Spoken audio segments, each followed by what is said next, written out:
Olá, Brasil! Coisas importantes estão acontecendo no cenário político brasileiro e internacional nesta terça-feira, 23 de abril de 2024. Eu sou Cícero Santos e já peço para você se inscrever, deixar o seu like e o seu dislike se você não gostar. Deixe também os seus comentários. Vamos para o vídeo?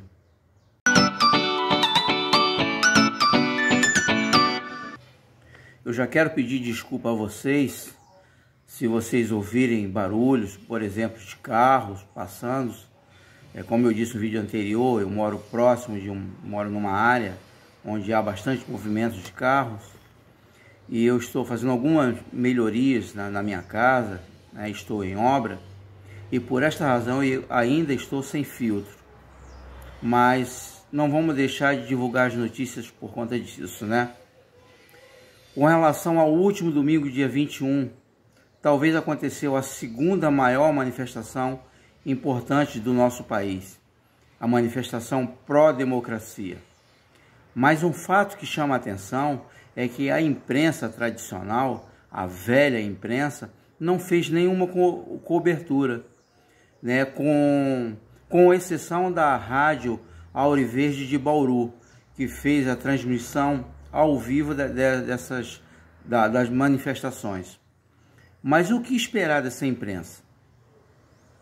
Não é?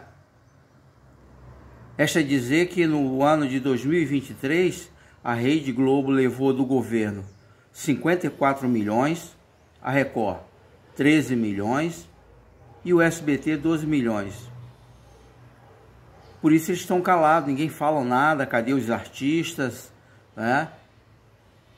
Cadê os jornalistas dessas emissoras? Os últimos acontecimentos, por exemplo, né, é arbitrário. Um deles, a agressão do filho do Lula, a esposa, e eles não falam nada, todo mundo caladinho,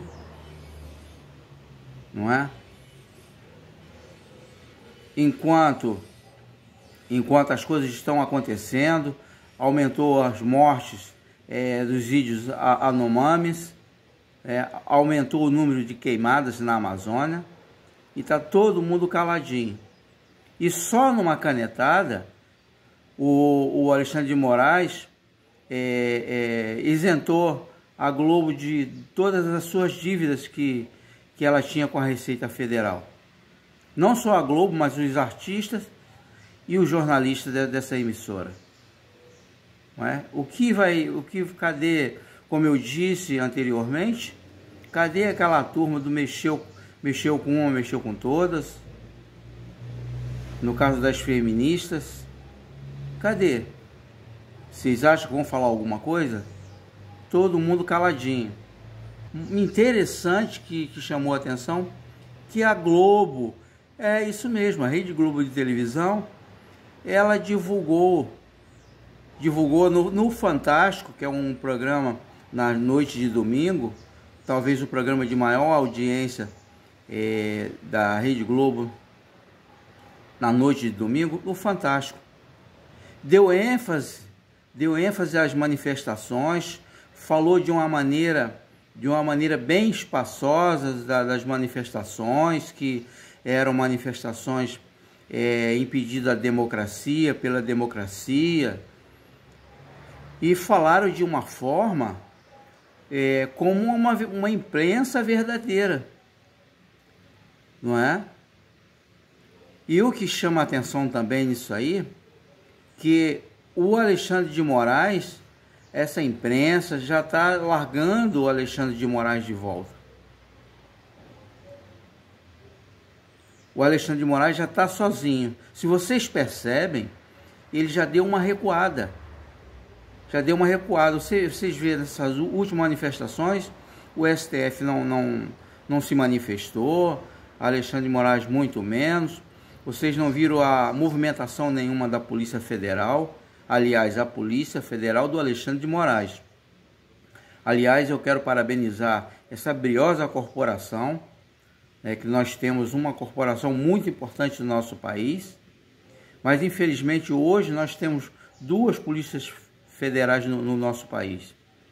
A Polícia Federal, aquela que está pelas causas verdadeiras do nosso país, e aquela que está para servir o Alexandre de Moraes, servir os pedidos do Alexandre de Moraes. E essa que eu estou falando. Ninguém viu manifestação nenhuma dessa Polícia Federal no nosso país. Mas tudo isso que vem acontecendo foi depois da divulgação daquela comissão de parlamentares brasileiros, de ter ido aos Estados Unidos, de ter exposto isso para o mundo, porque até então o mundo não sabia do que estava acontecendo no nosso país. Então, depois dessa ida dos parlamentares ao Congresso americano, que despertou a atenção do mundo, inclusive o Elon Musk. O Elon Musk vai depor no Congresso americano, e eu vou ler para vocês aqui. Elon Musk vai depor no Congresso americano no próximo dia 8 de maio sobre Alexandre de Moraes, e ainda os e-mails vazados pelo Congresso americano em conversas sigilosas sobre tudo, colocando dúvidas sobre as eleições de 2022 e também o autoritarismo em cima das redes sociais.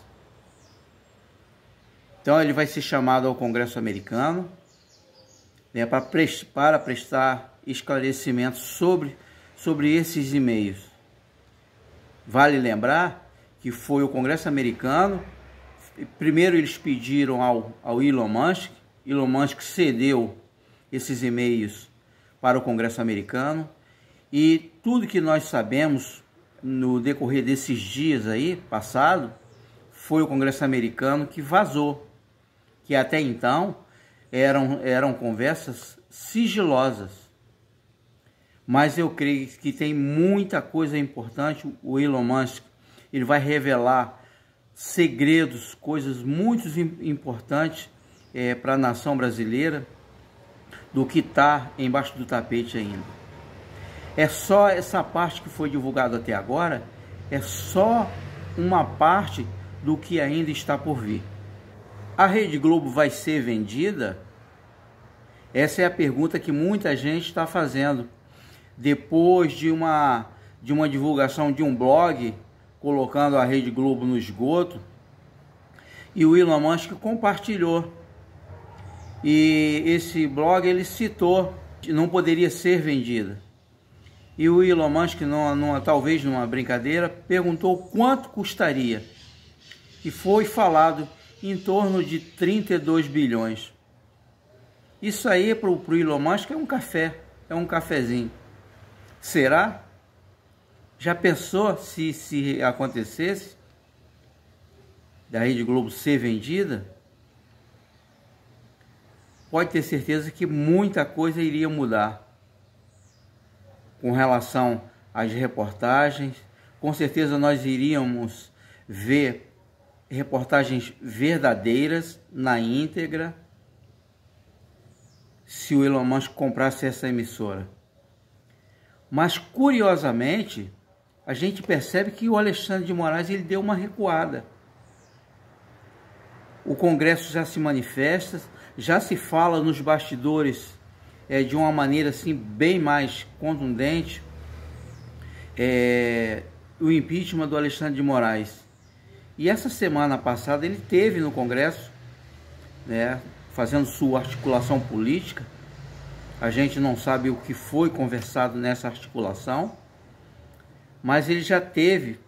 Então já há um incômodo, já há um incômodo dentro do STF, pelos membros da corte.